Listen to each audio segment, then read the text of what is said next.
Listening test. You will hear a number of different recordings and you will have to answer questions on what you hear. You will have time to read the instructions and questions and you will be given time to check your work. All the recordings will be played once only. The test is in 4 parts. Now turn to part 1.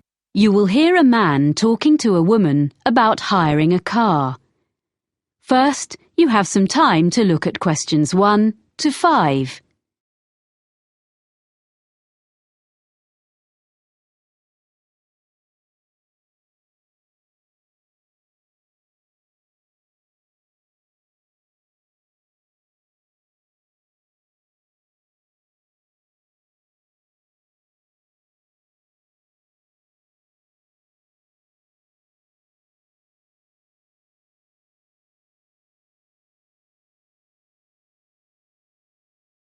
You will see that there is an example that has been done for you. On this occasion only, the conversation relating to this will be played first. Hello, how can I help you? Hi, I'm Carlton Mackay, and you booked me some flights recently to Australia and some internal ones? Oh, yes, Mr. Mackay. I remember you now, of course. Well, I find I'm going to need car hire while I'm in Sydney after all. I think you said you could recommend a good value company? Yes, that's right. Cost-wise cars. They're very good and don't charge lots of extras. They have 3 offices in the Sydney area, including 1 office right at the airport. The number of offices in Sydney is 3, so 3 has been written in the space. Now we shall begin. You should answer the questions as you listen because you will not hear the recording a second time. Listen carefully and answer questions 1 to 5. Hello, how can I help you? Hi, I'm Carlton Mackay, and you booked me some flights recently to Australia and some internal ones? Oh, yes, Mr. Mackay. I remember you now, of course. Well, I find I'm going to need car hire while I'm in Sydney after all. I think you said you could recommend a good value company? Yes, that's right. Cost-wise cars. They're very good and don't charge lots of extras.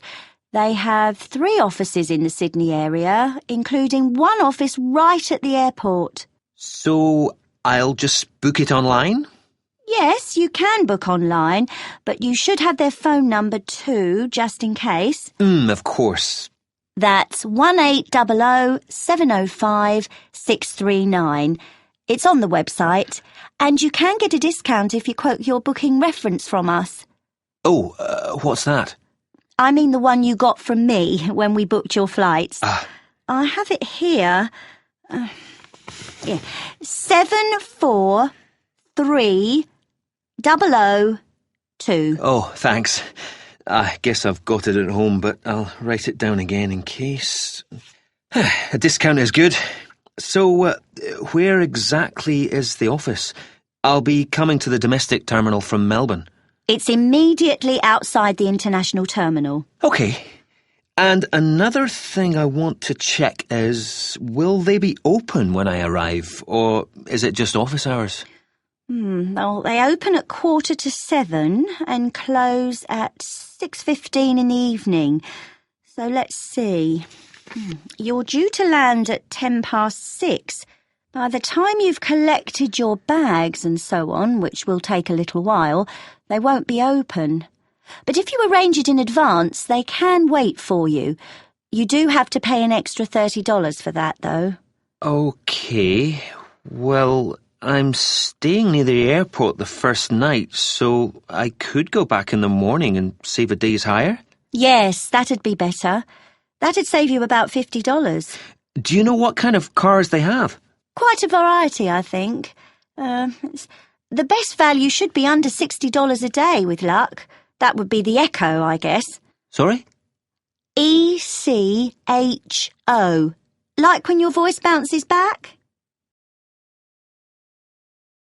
Before you hear the rest of the conversation, You have some time to look at questions 6 to 10.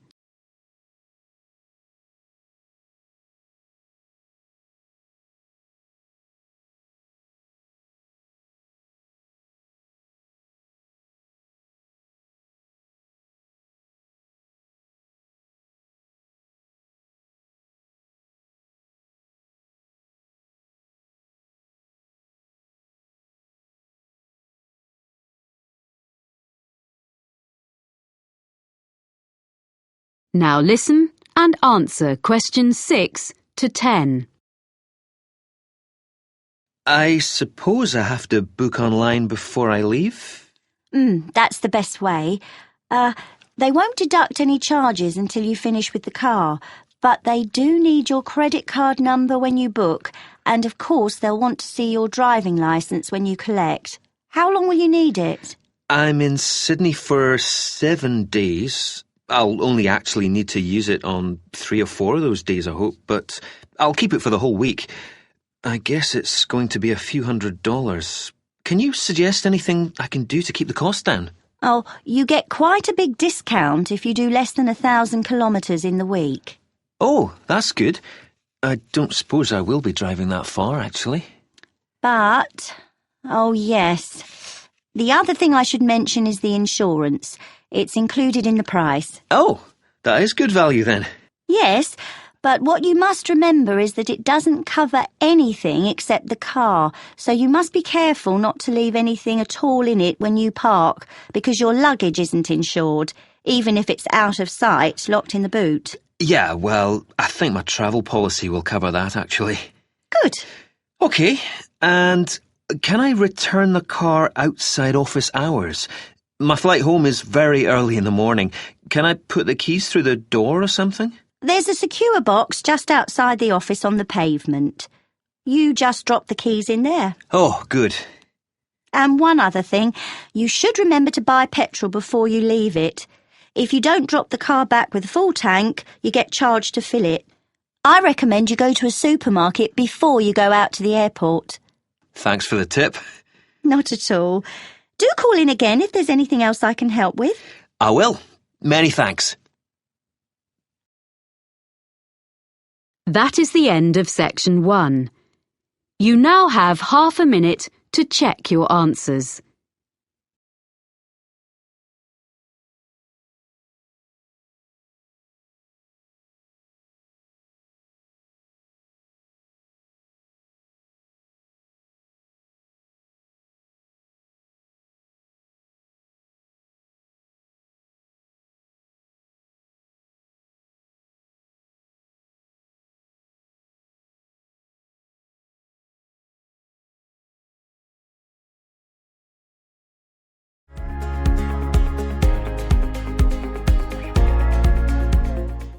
Part 2. You will hear a speaker from the hotel industry addressing a group of young people about careers with her firm. First, you have some time to look at questions 11 to 15.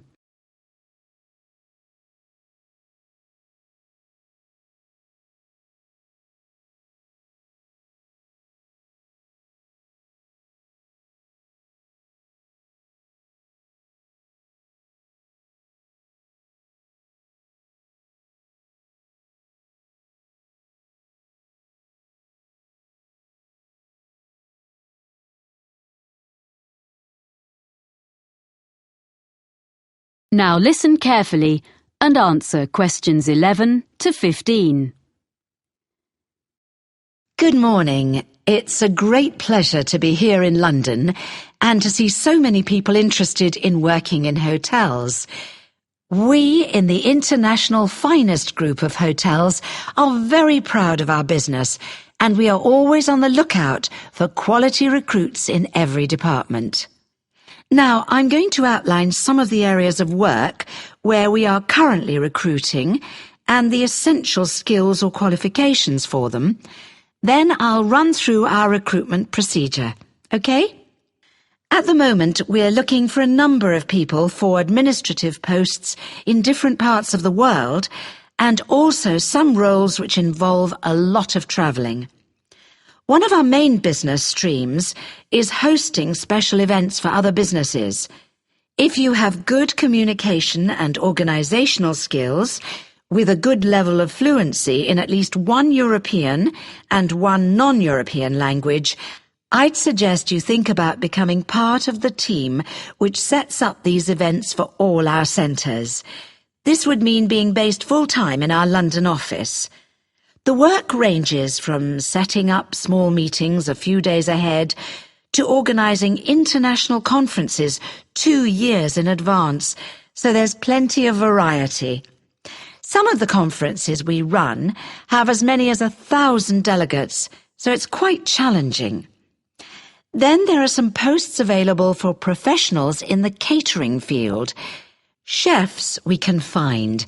It seems this is a popular career choice in many parts of the world, as in the UK these days, in spite of the exacting standards. But people to manage catering departments need more than a love of producing quality food. We're after really energetic and totally efficient young managers who already have the relevant business qualifications, no training on the job here, and they must share the team's determination to make everything run smoothly at any time of the day or night. Or if you are the type of person who enjoys a challenge, what about becoming one of our relief housekeepers? You'll be a good people person, well-organised and supremely flexible. As well as covering UK holidays, maternity and paternity leave, there will be times when you have to fill a key post when someone's sick, which could be anywhere in our European, Middle Eastern or Far Eastern hotels, so you must be prepared to hop on a plane at 5 minutes' notice. The International Finest brand name attracts visitors from all over the world and on all kinds of business and leisure trips. Our swimming pools and gyms need to be run by people with the highest standards of customer service. You don't have to be a great athlete, but smart appearance and a pleasant manner are necessary. A diploma in sports science would be the minimum requirement here. Lastly, I'd just like to mention that the main London office has another vacancy. Most bookings come online, especially from the Far East, for people coming to Europe. If you have fluency and some keyboard skills in, for example, Spanish or any Far Eastern languages, either having taken a degree or preferably from having lived and worked overseas, you might be just the person we're looking for to deal with email bookings and queries in the office here. A flexible attitude to working hours is also important, as you may have to come in outside normal office hours. Before you hear the rest of the talk, you have some time to look at questions 16 to 20.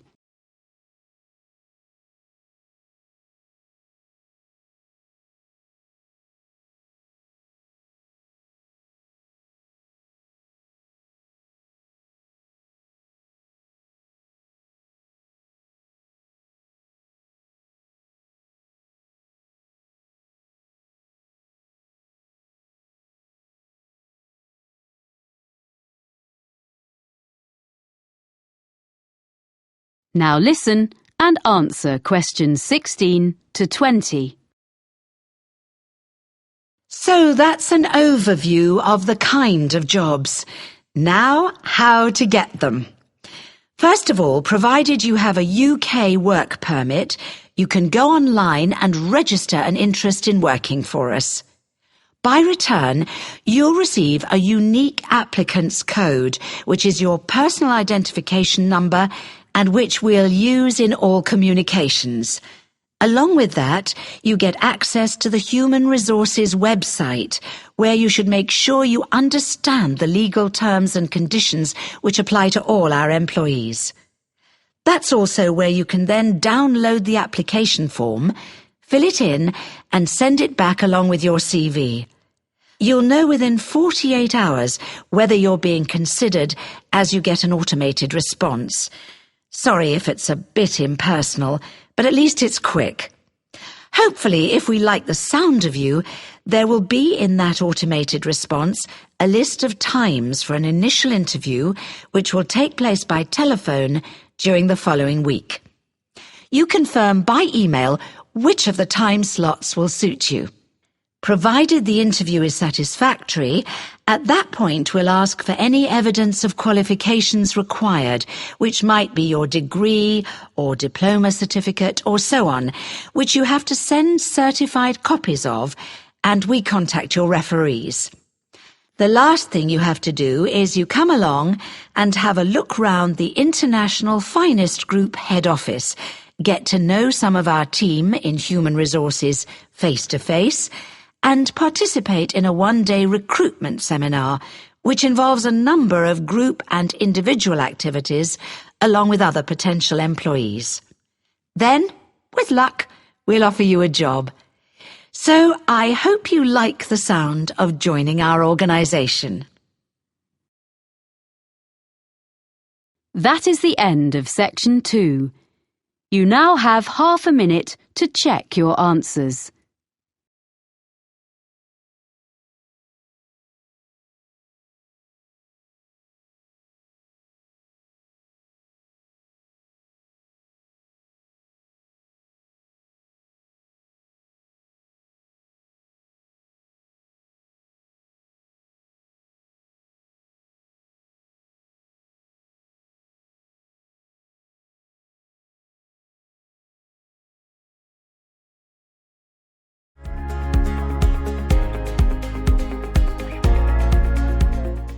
Part 3. You will hear a student called Bobby talking to his tutor about the research project. First, you have some time to look at questions 21 to 23.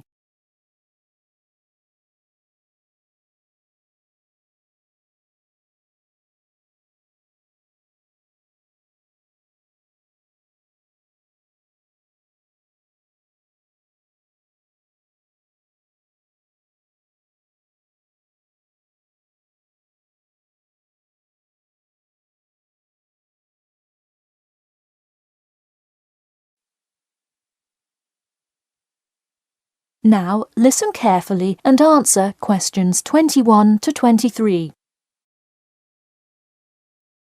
Hi, Bobby. Go ahead and sit down. Tell me about your research project. Well, I decided to research football and keys for success on a football team. That sounds great. What are the guidelines for the test? Did the teacher talk to you about it in class? No, everything is on a handout that was passed out. It says that the first draft is due at the end of next week and the second and third are due later on in the month. I don't understand why we have to keep revising and fixing it. Is this assignment really that important? Well, this project is a major requirement for passing 11th grade English and will go on your permanent record. Oh, really? Does that mean it will affect what English level I am placed in next year? Well, not exactly. You need a good grade to move on, but it is your overall grade and teacher recommendation that determines what level of English you are placed in next year. Anyway, tell me about your topic choice. Do you play football? Well, actually, it's because my father loves the sport. He watches it every weekend. Cool. It's a good idea to report on something you're interested in. Before you hear the rest of the talk, you have some time to look at questions 24 to 30.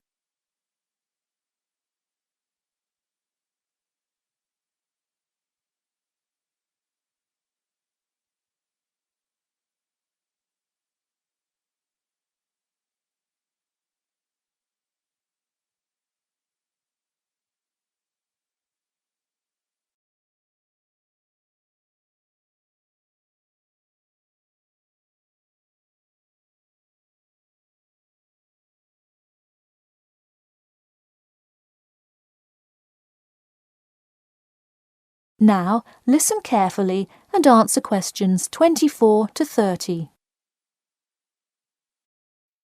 I see you worked hard calling players and the head coach to talk, so let's see what information you got. Well, you have to listen carefully to the first call on the recording. It's really hard to hear because the background noise is louder than the person's voice. Yes, it is a bit tough to discern. I'm afraid the player's answer is too short as well. You will have to interview him again and try to get him to give a better answer. Okay, I thought that might happen. I will call him again tomorrow. Moving on, let's look back at this question. You asked, "Tell me about a time when you learned a major life lesson through playing football and explain how that has shaped the person and player you have become now, and how you hope to pass on that lesson." It is a great idea for a question, but in an oral interview it is far too complex. I would advise you to break it up into multiple parts to get a better response. I guess you're right. I wouldn't want to have to provide an answer to a question like that. I will simplify it. I found that when I asked players this question, it took too much time because they were struggling to answer the question completely. In fact, this is the question Joe Billings was answering when the tape ran out. He did tend to ramble on all the questions, didn't he? He sure did. I would recommend that when you go back and interview players again, that you use a more sophisticated recording device. This recording is spotty, which indicates that the equipment wasn't working consistently. Okay, I guess it probably wasn't the best idea to use the sound recorder on my phone. Hey, could you give me some feedback on the content of the report itself? Sure, let's start by focusing on your topic. While I like that you chose to cover football, it seems inexplicit. The keys for success of a player and team is quite an interesting topic, but what is your thesis? That is to say, what conclusions can you draw from your research? I would suggest coming up with a strong thesis statement and then shaping your report based on that. Is it really too vague? I put a whole lot of facts into it. I list the top 10 goal scorers in football history and later on provide statistics for a few of the most famous coaches and their records as coaches. I think that's great that you included these facts, but I think you focus too much on the facts and not enough on connecting these facts to make your point. Ah, I see. Okay. So it looks like I have quite a bit of work to do before the deadline. That is the end of section 3. You now have half a minute to check your answers.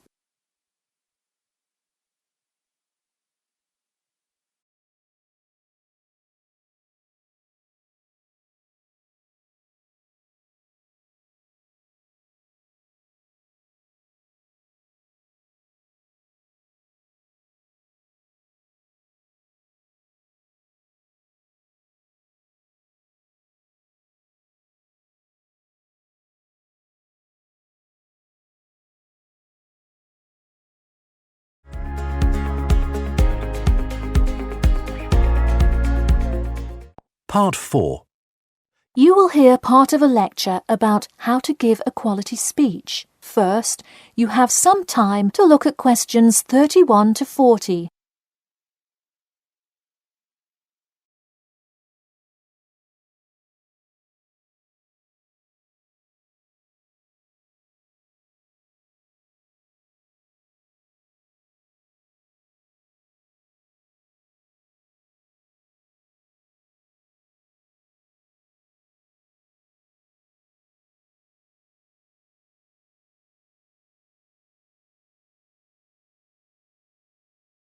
Now listen carefully and answer questions 31 to 40.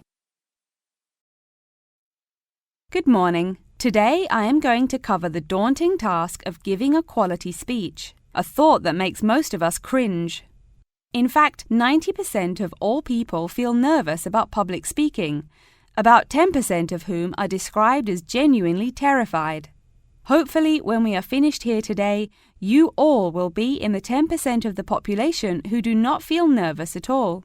Did you know that lecturers tend to get more nervous if the speech they are giving is an important one? It makes sense, right? You probably wouldn't be nearly as nervous to address your residence hall about the proper use of the recycle and compost bins as you might be if you were asked to give the graduation speech to your entire 5,000 student class. So what is it that makes some people completely comfortable in front of crowds? Some people think that the ability to give a good speech is a gift that others are simply born with. This is almost never the case. Public speaking can be learned with practice. The first most important thing you can do to improve your confidence in delivering a speech is to prepare a quality speech. Honestly, while the content of your speech is relatively important, the audience will really only remember the last sentence you say. It is a good idea to structure the rest of your speech to lead up to this last point to really drive your message home. This is a good way to ensure that your speech is well organized.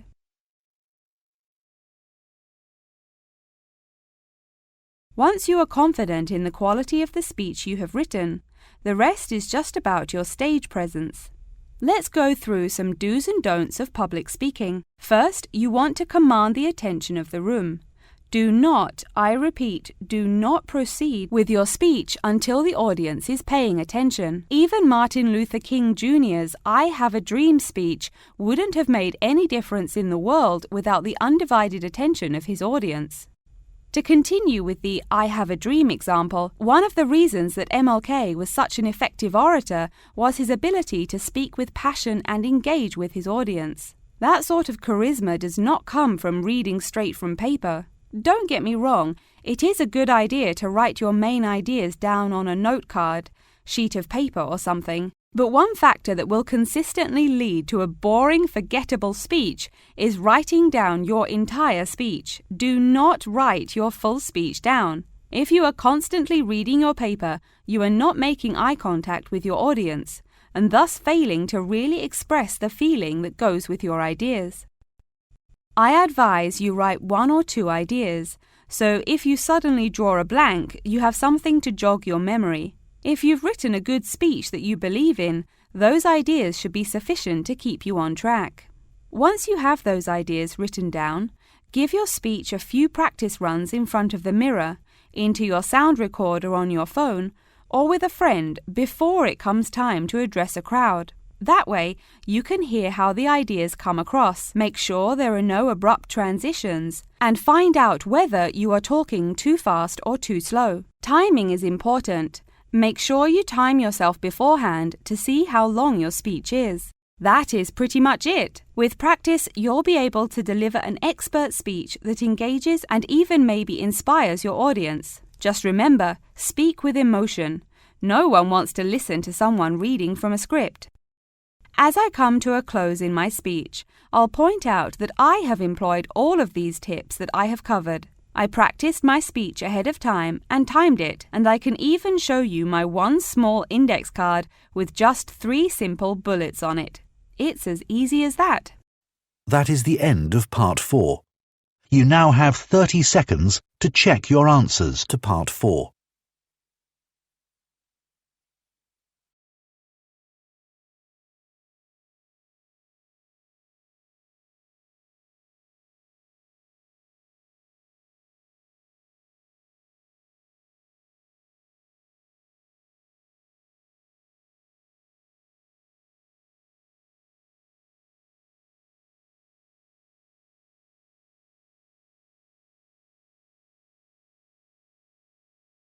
That is the end of the listening test.